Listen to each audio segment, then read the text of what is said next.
We the ancient aliens.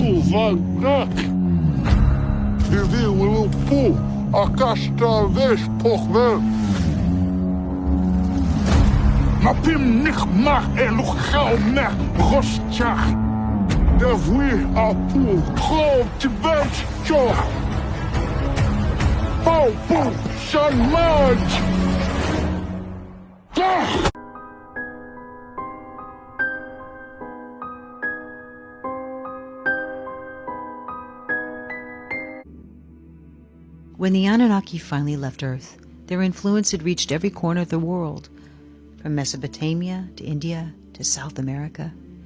Before they left, they gifted humanity the Sumerian civilization, which was inexplicably advanced for its time, having made a sort of a sudden appearance as a mature and highly organized culture that came out of nowhere. The Anunnaki taught the Sumerians their way of life and established monarchs. Now here's where it gets interesting. The kings would act as their emissaries on Earth and rule the people according to ancient principles. Unbeknownst to man, royal bloodlines were genetically manipulated by the Anunnaki. This would in turn explain the strong aversion by nobility to interclass breeding. Some people speculate that the Anunnaki have deceptively managed to control the Earth through this selective breeding of nobility for centuries, millennia. Others speculate that, as the tablets indicate, Nibiru may once again come close to our planet, and then the Anunnaki will return and restore rule over the slave race they created.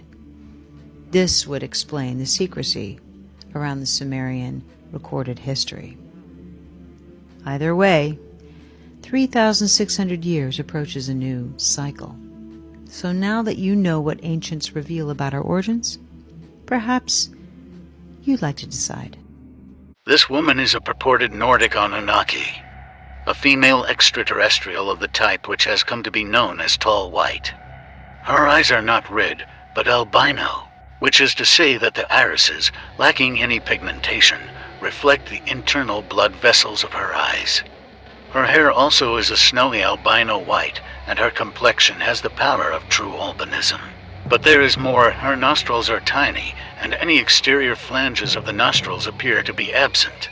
That her ears seem somewhat higher than normal, and her head more dome-like, might be due to the slightly downward camera angle, but the effect as a whole is still of someone other than entirely human.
The planet Earth was inhabited only by wild animals such as mammoths, saber-toothed tigers, and some apes.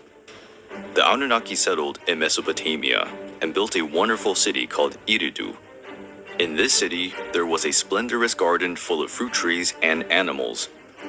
The garden created by the Anunnaki was named Eden, and the first favorite place of the astronaut gods. Shortly after, gold extraction began in underground mines. To do the heavy tasks, they brought with them slaves from another alien race, the Igigi. After years of forced labor and humiliation, the Igigi rebelled against the Anunnaki, giving rise to the first war on Earth. The Igigi were defeated and decimated. The Anunnaki needed new workers. The solution was to create a new race of intelligent beings, able to work, but more harmless than the Igigi. The Anunnaki combined their genes with the ancestors of human beings, creating a hybrid and submissive race at their command.